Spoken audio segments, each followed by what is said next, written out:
Good evening, everybody, and welcome to the Restaurant Boss Halloween edition. I'm just kidding. It's just really early and really dark in the car. So I'm wanted to talk to you today about discounts.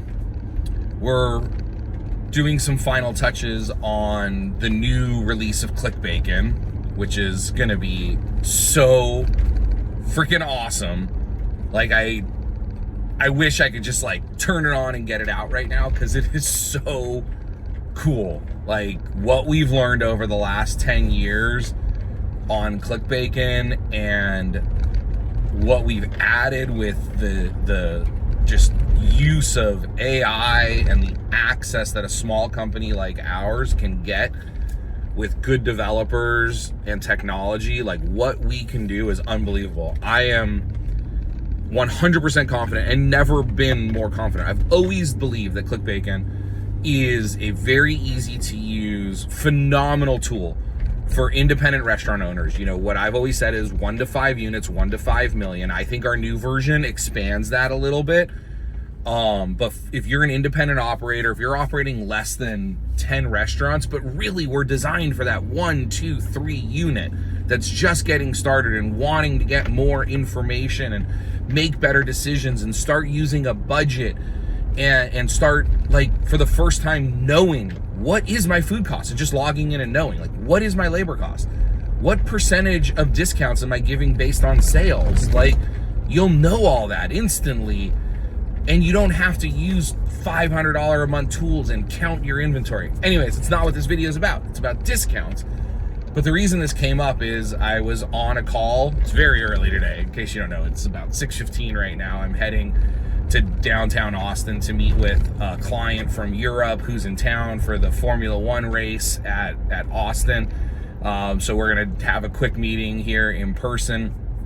But since I was up early, I saw some notes from our development team overseas, and so I was chatting with them, and there's still some confusion about how we handle discounts and how you should handle discounts. So we do discounts in a way that we call gross.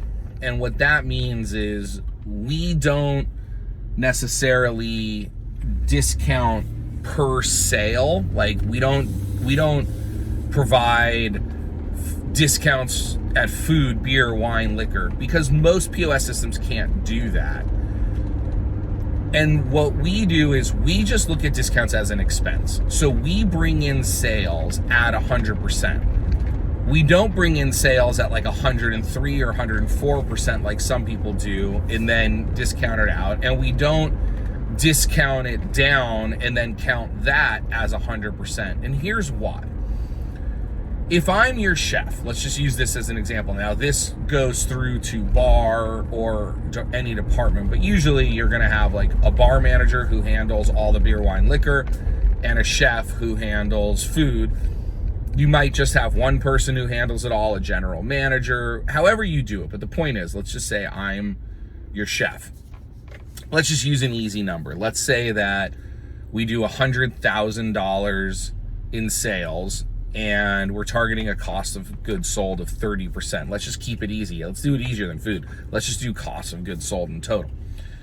My job, amongst other things, but financially, my job is to ensure that I am taking raw product and turning it into a saleable product within the margin that we have agreed on. So let's say 30%. So basically, I'm allowed to spend $30,000 on product, and I'm expected to sell that as $100,000 of product. It's not my job to determine who gets discounts and who doesn't get discounts. And, you know, if the restaurant wants to run Taco Tuesday, that shouldn't affect me.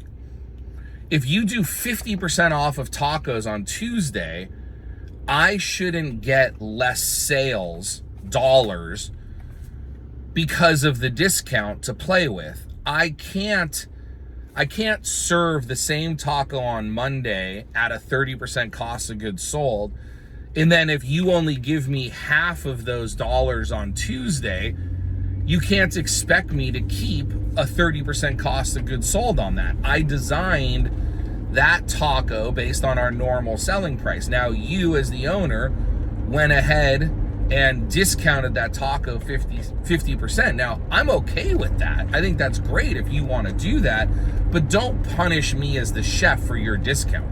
If a friend comes into the restaurant, you want to buy them a piece of cake for their birthday, don't punish me for giving them cake for free. If you want to do kids eat free, don't punish me for kids eating free. Those are marketing.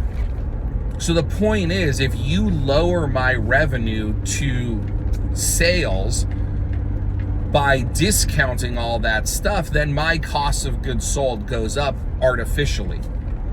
So the point is, the way that we do it and the way that we believe you should do it is that you get 100% of sales. If you sold $100,000 in product this month, on the sales line is $100,000. Now, if you gave $5,000 in discounts, that's fine. It's just an expense. It's a discount. It comes later. So my COGS get divided by 100,000. My labor gets divided by 100,000. My credit card processing fees get divided by 100,000. My rent gets divided by 100,000. My pest control, repairs and maintenance, all of that stuff gets divided by the 100,000. So we could set a baseline for how efficiently you're operating your business compared to either other locations or possibly other restaurants, possibly. But if we discount that dollar amount, that top line sales, then start dividing everything by that number, you're artificially inflating those percentages. The last thing I want to add to this, and that's not the point of today's conversation, today was about discounts, but just really quick, since we're talking about kind of deep level P&L type stuff, is gift cards are not part of your sales. Taxes are not, sales tax collected is not part of your sales. Tips collected and distributed later on paychecks is not part of your sales. All that stuff gets pulled out of sales before it hits the P&L, and all of those items go on the balance sheet. Now that's a little more advanced, but that's something that ClickBacon will do automatically for you. So if you are using QuickBooks Online, or if you're not doing any of the bookkeeping and you're just running Excel spreadsheets, you should be looking at ClickBacon to help you better understand your finances and keep them more accurately correct in your business. My name's Ryan Gromfin. You've been watching The Restaurant Boss. Have an absolutely amazing day. And remember, systems create freedom. Freedom creates value, and value creates scale. Bye-bye. Make It Happen is the book I wish I had when I was operating restaurants. Inside are the lessons that took me 10 years to learn and 10 more years of teaching to perfect. I've condensed the most important lessons into this tiny book for building a big restaurant business. I am on a mission to improve restaurants all over the world. Because of that, I want to send you a free copy. Grab yours today at therestaurantboss.com.